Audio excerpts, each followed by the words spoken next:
Hello everyone, I'm your friend inside so everyone wants to be good, but not everyone tried their best to be good. Here I'm going to read the chapter 9 for you guys. The title of chapter 9 is Modeling Possibilities and Non-Linearities, Activation Functions. In this chapter, we will know what is an activation function, standard hidden activation functions, sigmoid, tanh, standard output activation functions, softmax, activation function installation instructions. I know that 2 and 2 makes 4, and should be glad to prove it too if I could. So I must say, if by any sort of process I could convert 2 and 2 into 5, it would give me much greater pleasure. What is an activation function? It's a function applied to the neurons in a layer during prediction. An activation function is a function applied to the neurons in a layer during prediction. This should seem very familiar, because you have been using an activation function called ReLU, shown here in the 3-layer neural network. The ReLU function has the effort of turning all negative numbers to 0. So what the ReLU function does is to convert all the negative numbers to 0 and remains the positive numbers. Oversimplified, an activation function is any function that can take one number and return another number. But there are an infinite number of functions in the universe, and not all of them are useful as activation functions. There are several constraints on what makes a function an activation function. Using functions outside of these constraints is usually a bad idea, as you'll say. Constraint 1.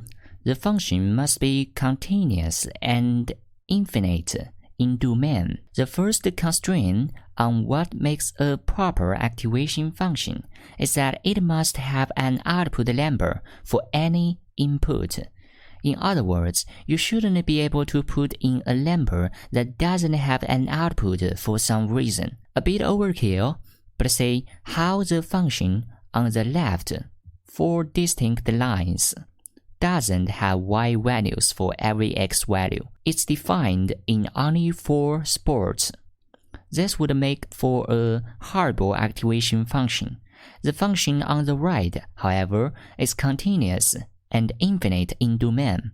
There is no input x for which you can't compute an output y.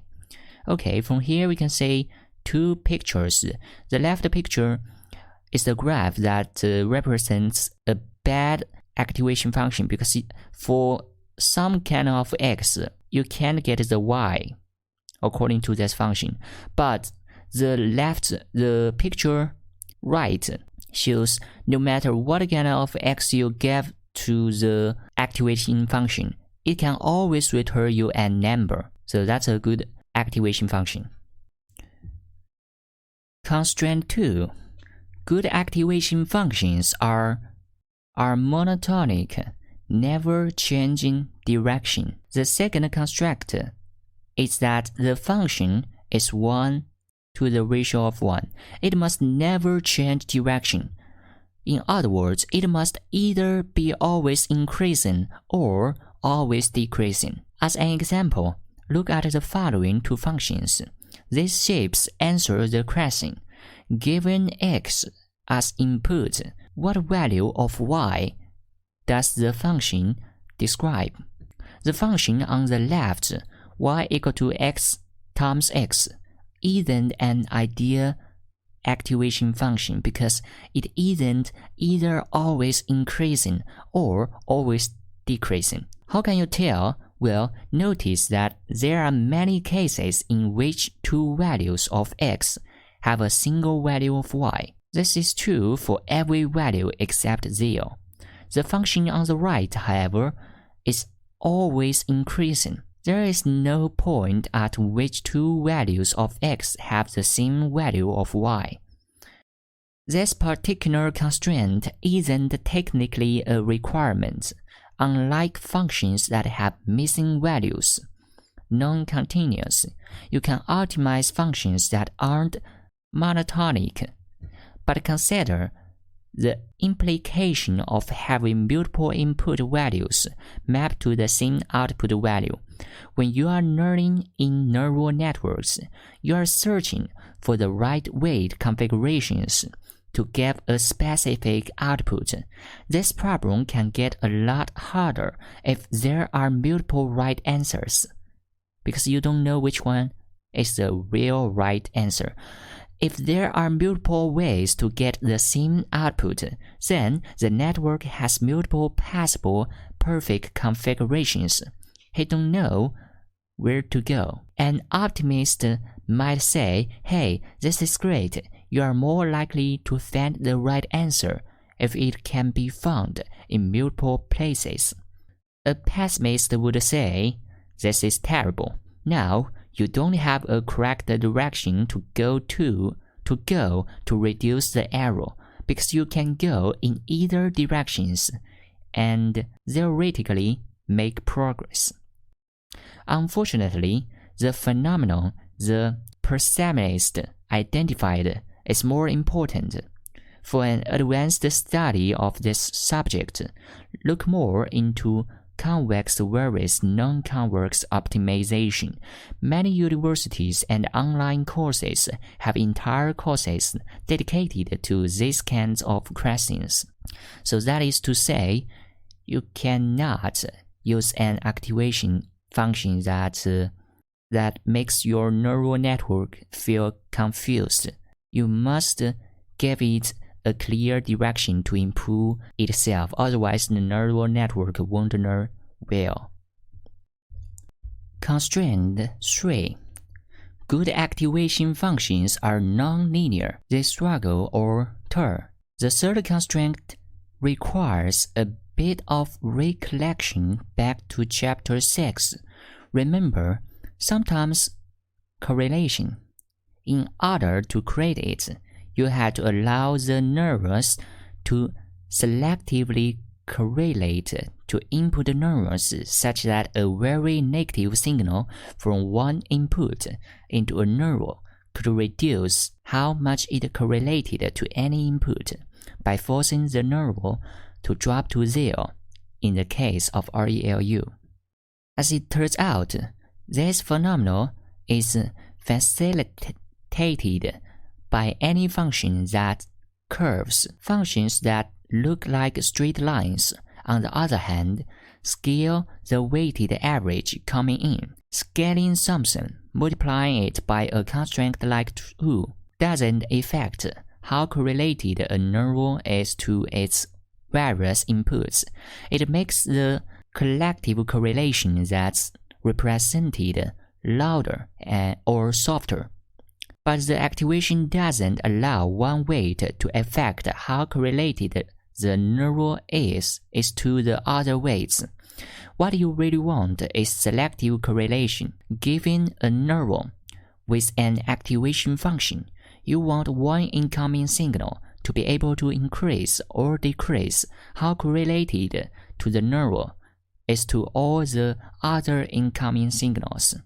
All curved lines do this to varying degrees, as you are saying. Thus, the function shown here on the left is considered a linear function, whereas the one on the right is considered non-linear and will usually make for better activation function. There are exceptions which we will discuss later.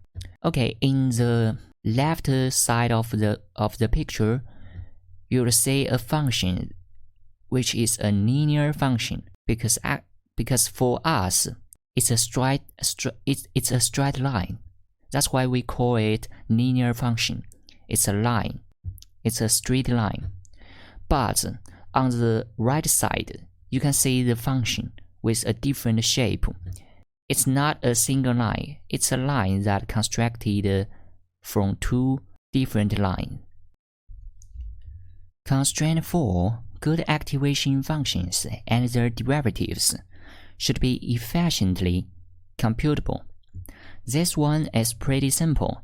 You'll be calling this function a lot, sometimes millions of times, so you don't want it to be too slow to compute. Many recent activation functions have become popular because they are so easy to compute at the expense of their expressiveness. ReLU is a great example of this. Standard hidden layer activation functions. Of the infinite possible functions, which ones are most commonly used? Even with those constraints, it should be clear that an infinite, possibly transfinite number of functions could be used as activation functions.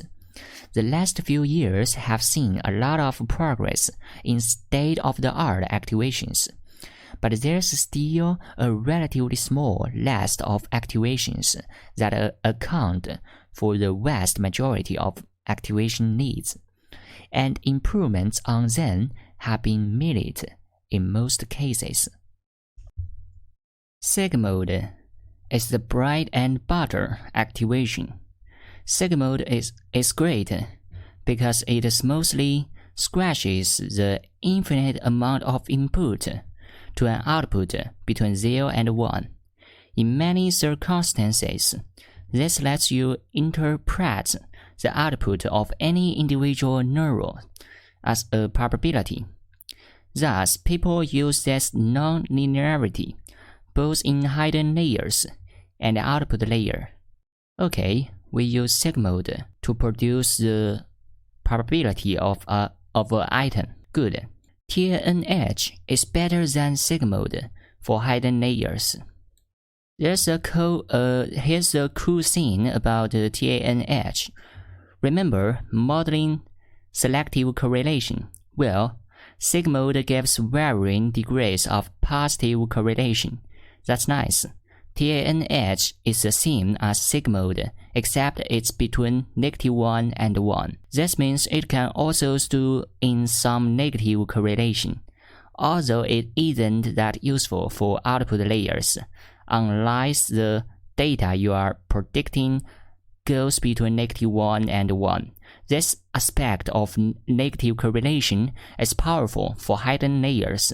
On many problems, tanh will outperform sigmoid in hidden layers. Alright, that's right. If you want to capture the negative correlation, you're gonna use tanh, because sometimes you don't know what kind of data is useful for the output. You don't know it, so you have to use this. Standard output layer activation functions. Choosing the best one depends on what you are trying to predict. It turns out that what's best for hidden layer activation functions can be quite different from what's best for output layer activation functions, especially when it comes to classification. Broadly speaking, there are 3 major types of output layer. Configuration 1, predicting raw data values, no activation functions. This is perhaps the most straightforward but least common type of output layer. In some cases, people want to train a neural network to transfer one matrix of numbers into another matrix of numbers, where the range of the output difference between the lowest and highest value is something other than a probability. One example might be predicting the average temperature by giving the temperature in the surrounding states. The main thing to focus on here is ensure that the output non-linearity can predict the right answers. In this case, a sigmoid or tanh would be inappropriate because it forces every prediction to be between 0 and 1. You want to predict any temperature, not just between 0 and 1. If I were training a network to do this prediction, I'd very likely train the network without an activation function on the output. Yeah, because we want to get the raw data instead of a value between 0 and 1. Configuration 2.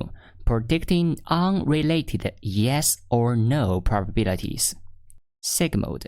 You'll often want to make multiple binary probabilities in one neural networks.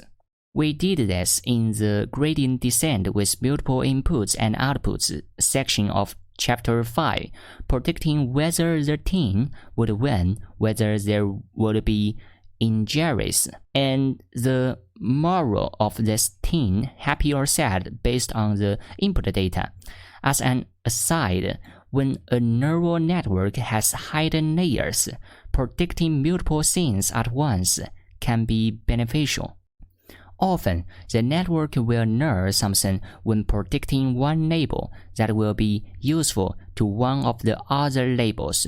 For example, if the network got really good at predicting whether the team would win ball games, the same hidden layer would likely be very useful for predicting whether the team would be happy or sad. But the network might have a harder time predicting happiness or sadness without extra signal. This tends to vary greatly from problem to problem, but it's good to keep in mind. In these instances, it's best to use the sigmoid activation function because it models individual probabilities separately for each output node. Okay, that is, say if we want to do some classification, we should use the sigmoid activation function for the output layer. Configuration 3, predicting which one probabilities. Oh, sorry about that. Okay, only if we want to predict binary output, we use the sigmoid. If we want to predict multiple outputs, multiple classification, we should use the softmax activation as the output layer activation function. By far, the most common use case in neural networks is predicting a single label out of many. For example, in the MNIST digit classifier, you want to predict which number is in that image. You know ahead of time that the image can't be more than one number. You can train this network with a sigmoid activation function and declare that the highest output probability is the most likely.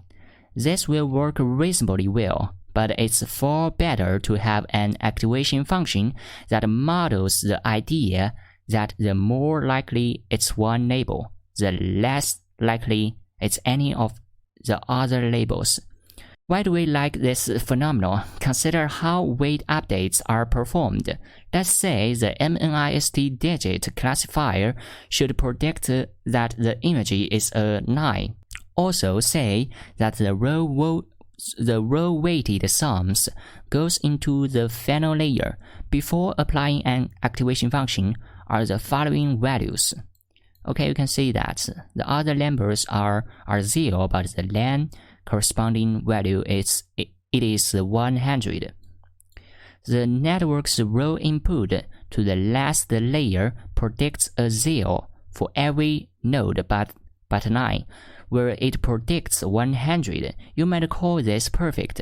Let's see what happens when these numbers are row a sigmoid activation function.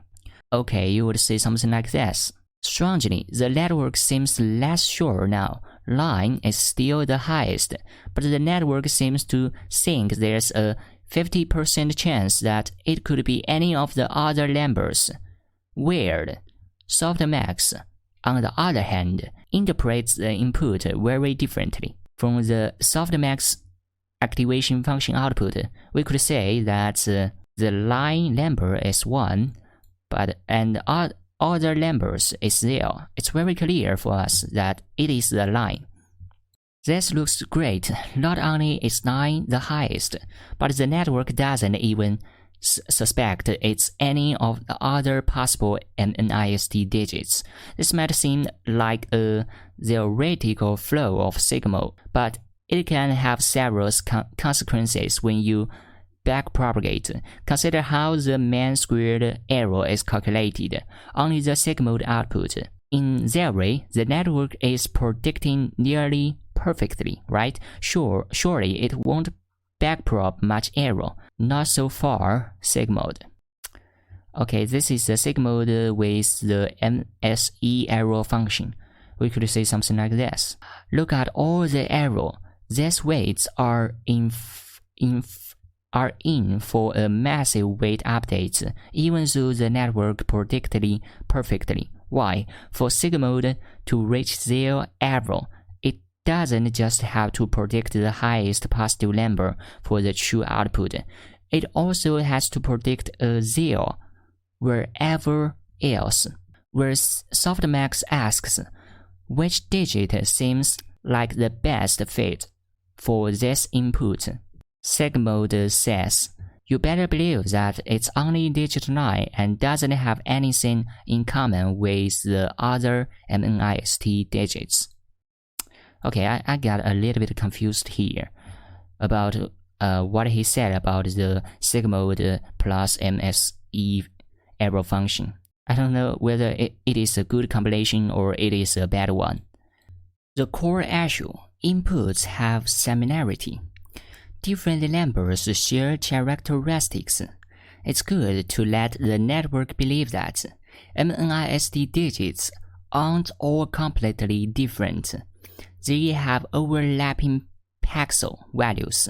The average 2 shares quite a bit in common with the average 3. Why is this important? Well, as a general rule, similar inputs create similar outputs. When you take some numbers and multiply them by a matrix, if the starting numbers are pretty similar, the ending numbers will be pretty similar. Consider the 2 and 3 shown here. If we forward propagate the 2 and a small amount of probability accidentally goes to the label 3, what does it mean for the network to consider that there's a big mistake and respond with a big weight update? It will penalize the network for recognizing a 2 by anything other than features that are exclusively related to 2s. It penalizes the network for recognizing a 2 based on, say, the top curve. Why? Because 2 and 3 share the same curve at the top of the image. Training with sigmoid would penalize the network for trying to predict a 2 based on this input, because by doing so, it would be looking for the same input it does for 3s. Thus, when a 3 came along, the 2 label would get some probabilities, because part of image looks 2s. What's the side effect? Most images share a lot of pixels in the middle of images, so the network will start trying to focus on the edges. Consider the 2 detector node weights shown at right. Say how muddy the middle of the image is.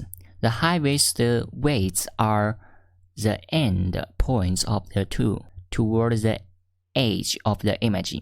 On one hand, these are probably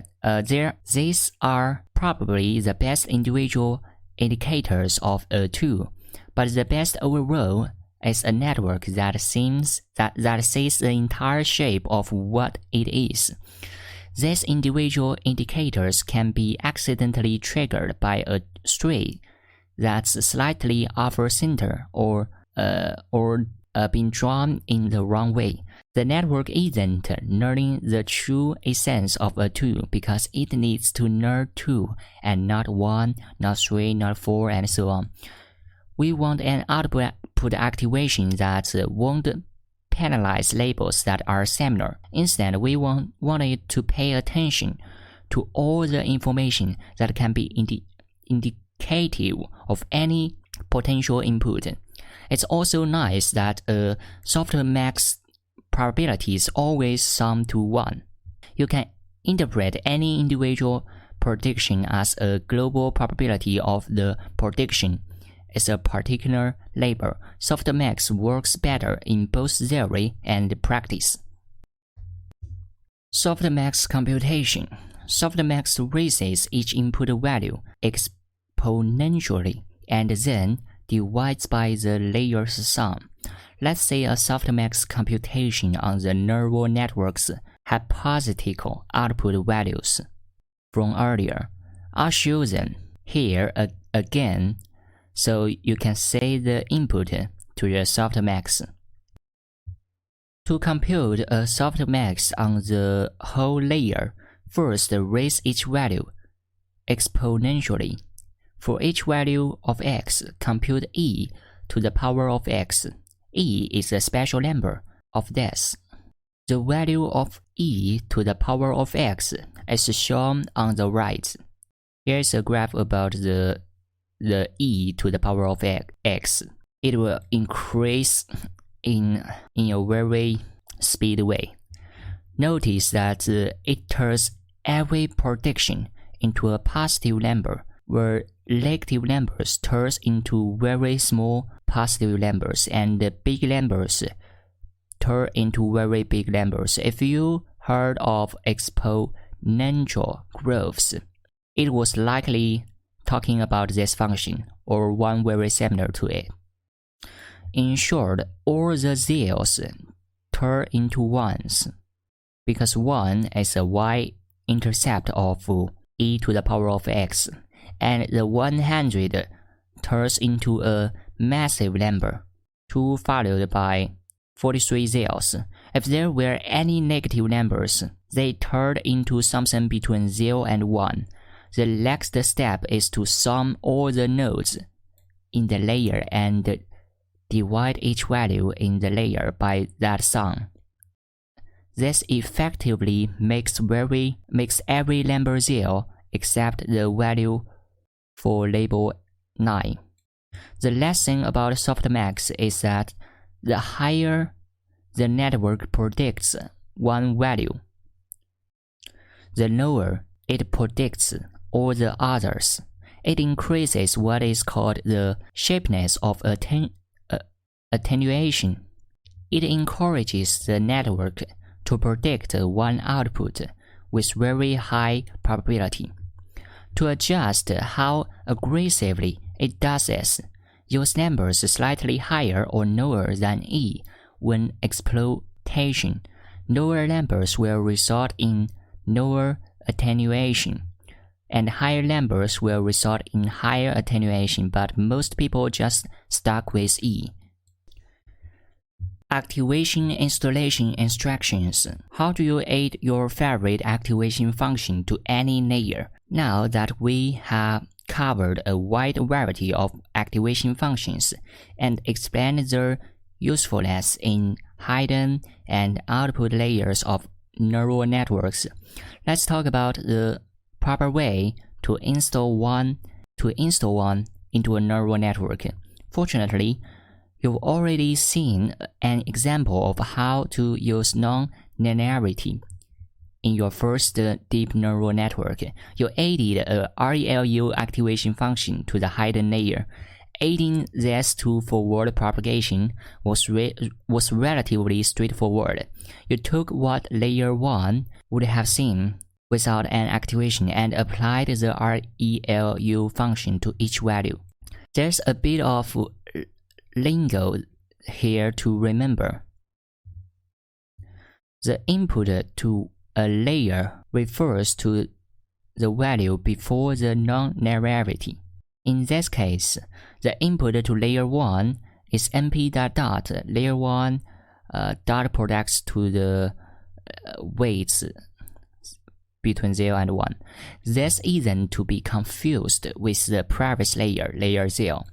Adding an activation function to a layer in forward propagation is relatively straightforward, but properly compensating for the activation function in back propagation is a bit more nuanced.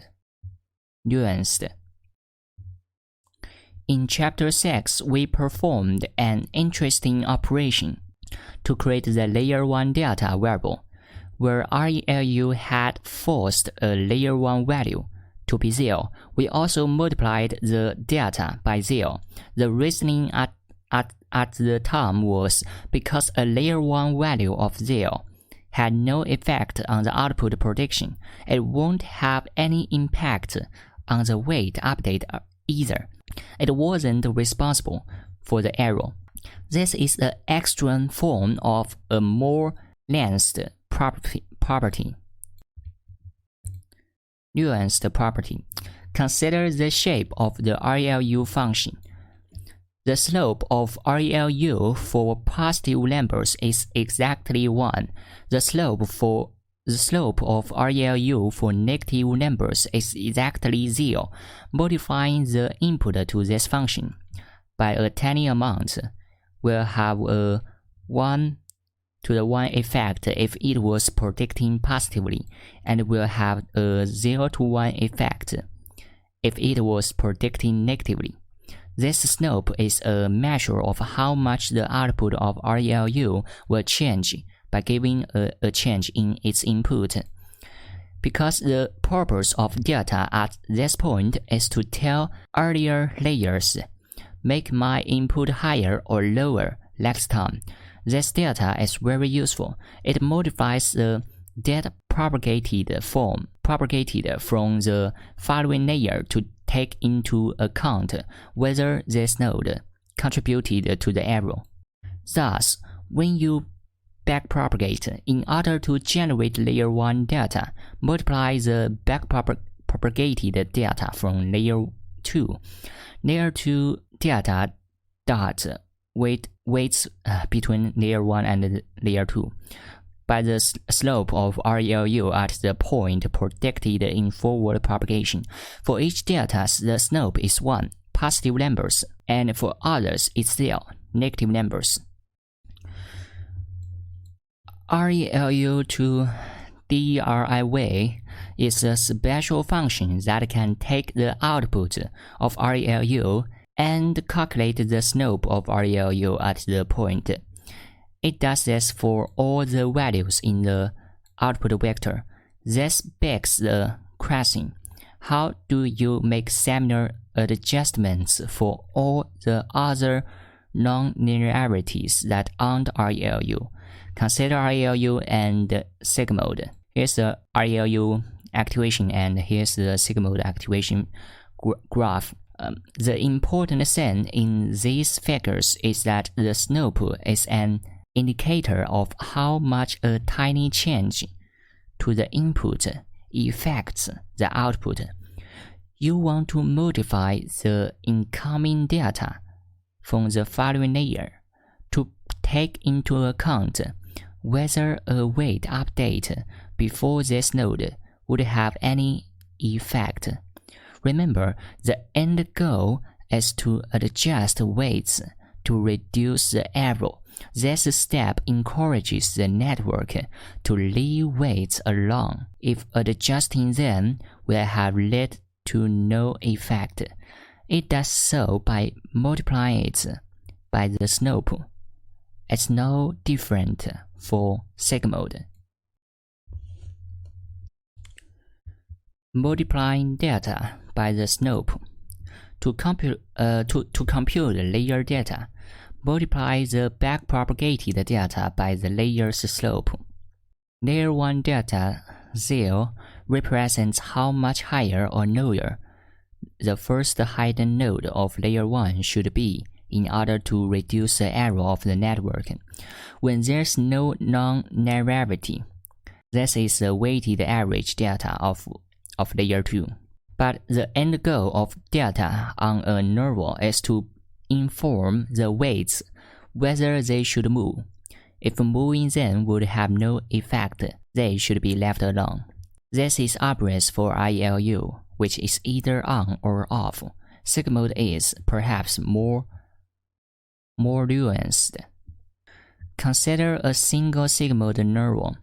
Sigmoid's sensitivity to change in the input slowly increases as the input approaches there from early direction, but very positive and very negative inputs approach to a slope of very near zero. Thus, as the input becomes very positive and very negative, small changes to the incoming weights become less relevant to the nervous error at this training example.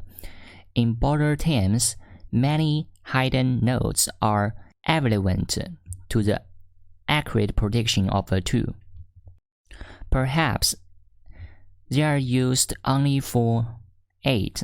You shouldn't mess with their weights too much because you could corrupt their usefulness elsewhere. Inversely, this also creates a notion of stagnance. Weights that have previously been updated a lot in one direction for similar training examples confidently predict a high value or no value.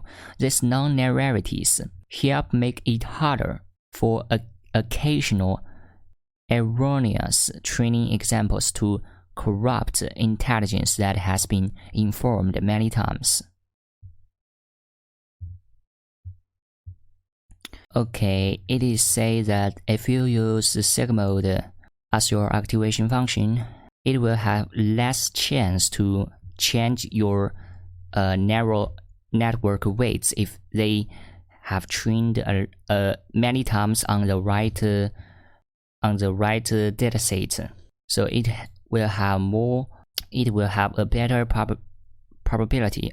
It will have better ability to anti-bad training. Converting output to slope derivative. Most great activations can convert their output to their slope. Efficiency win. Now that you know that adding an activation to a layer changes how to compute data for that layer, let's discuss how the industry does this efficiently. The new operation necessary is the computation of the derivative of whether non-linearity was used. Most non-linearity, all the popular ones, use a method of computing a derivative that will seem surprising to those of you who are familiar with calculus. Instead of computing the derivative at a certain point on its curve to normal way, most great activation functions have a means by which the output of the layer at forward propagation can be used to compute the derivative. This has become the standard practice for computing derivatives in neural networks, and it's quite handy. Following is a small table for the functions you've seen so far. Paired with the derivatives, input is a lambda vector corresponding to the input to the layer. Output is a prediction of the layer. DRIV is the derivative of the vector of activation derivatives corresponding to the derivative of the activation at each node. True is the vector of true values, typically 1 for the correct label position, 0 everywhere else.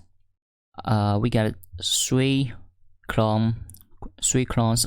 We got a table of 3 clones, and for each function, RLU, sigmoid, tanh, softmax, we got different calculation method with lambda. Okay, to be honest, I don't care how they made it. I don't care those details in code or mathematics. I just want to know the theory that behind it. I mean, the theory that human could understand, so we can use that theory to create some useful products, right? Because only the real stuff, I mean, a software, a machine, could really change the world, not the theory. Theory is just a tool to help us to build the machine or software. It's also important, but without the practicing, without the doing process, you won't really change the world. Note that the data computation for softmax is special because it's used only for the last layer. There's a bit more going on than we have time to discuss here. For now, let's install some better activation functions in the MNIST classification network. Updating the MNIST network. Let's upgrade the MNIST network to reflect what you have learned. Theoretically, the tanh function should make for a better hidden layer activation, and the softmax should make for a better output layer activation function. When we test them, they do in fact reach a higher score, but things aren't always as simple as they seem. I had to make a couple of adjustments in order to turn the network properly with these new activations.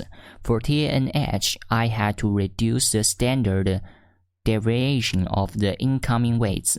Remember that you initialize the weights randomly. np.reading creates a random matrix with the numbers randomly spread between 0 and 1. By multiplying it with 0.2 and subtracting it by 0.1, you rescale this random range to be between negative 0.1 and 0.1. This worked great for ReLU, but it's less optimal for tanh. tanh likes to have a narrower random initialization, so I adjust it to be between negative 0.01 and positive 0.01. I also removed the error calculation because we are not ready for that yet. Technically, softmax is best used with an error function called cross entropy. This network probably computes layer 2 data for this error measure, but because we haven't analyzed why this error function is advantageous, I removed the line to compute it. Finally, as with almost all changes made to the neural network, I had to revisit the alpha tuning. I found that a much higher alpha was required to reach a good score within 300 iterations. And as expected, the network reached a higher testing accuracy of 87%. Okay, here's the code. First we import the lampy as np, and we import sys. Then we say lampy.reading.set equal to 1. We define the reading set. Then we from carrots.datasets import MNIST. Oh, finally we are using the carrots library. It's good because normally I would use carrots instead of other things like pytorch, because I think the pytorch is much harder for you to learn and use. Images, labels, and by the way, the carrots now is it is a sub framework of under the TensorFlow framework. Images, labels equal to X string of the first 1000 elements, and we're gonna reshape it with a shape like this. And then we define the labels. We convert the row label to one hot labels. Then we define the test dataset. Then we define 3 different types of activation function. And I guess you still remember that the softmax is the output activation function, and the tanh function we will use it in the hidden layer. The alpha equal to 2, the iterations equal to 300, the hidden size equal to 100, which means for each hidden layer we would have 100 nodes inside of it. pixels per image number labels equal to that. The bit size equal to 100, and we initialize the weights by using two commands. The weights between layer 0 and layer 1, the weights between layer 1 and layer 2. For J in range iterations, okay, here's the details about the training process. For I in range of that, for each bit size, we do the calculation. First, we get the layer 0, which is the input layer. We get that image, a series of image, and we get layer 1 by doing some calculation based on the activation function tanh. Then we do a dropout. In Keras, if you are using Keras, the dropout is also a layer, dropout layer. And finally, we define the output, which is the layer 2, by using the softmax the activation function. Then we update the data from the last layer to the first layer. And finally, we update the weights based on the alpha and the delta. Okay, that's it. That's how we do the training. And as we can see, the test accuracy is getting bigger and bigger. It's a good thing. Okay, in the next video, we will go into the chapter 10, which is an introduction about the convolutional neural networks. I guess it's an introduction to image classification, I guess. Okay, that's it. I will see you in the next video. Bye.